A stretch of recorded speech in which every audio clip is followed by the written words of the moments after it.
كأن حد بيلعب بجهاز تحكم في الكوكب في الكواليس. في سلسلة من 6 حلقات هنعرف مين بيحرك العالم من ورا الستار، وسلاح إيه اللي بيخوف العلماء قبل البشر. تابعنا وهتفهم اللي محدش بيقوله. حضر فنجان القهوة الجميل ويلا بينا نبدأ.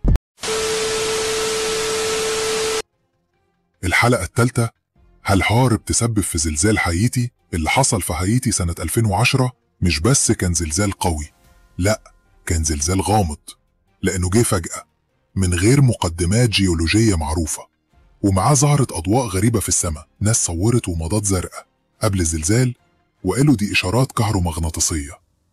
طب مين اللي بيبعث موجات كهرومغناطيسية؟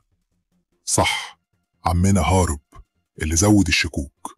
إن الرئيس الفنزويلي الراحل هوجو شافيز طلع في تصريح وقال الولايات المتحدة استخدمت سلاح تجريبي لتوليد الزلزال ده.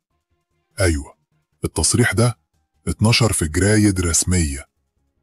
وزي ما قلنا، لما تضرب موجات في طبقة الأينوسفير ده بيأثر على الطبقات التحتية، وبالذات لو في صدوع زلزالية تحتها.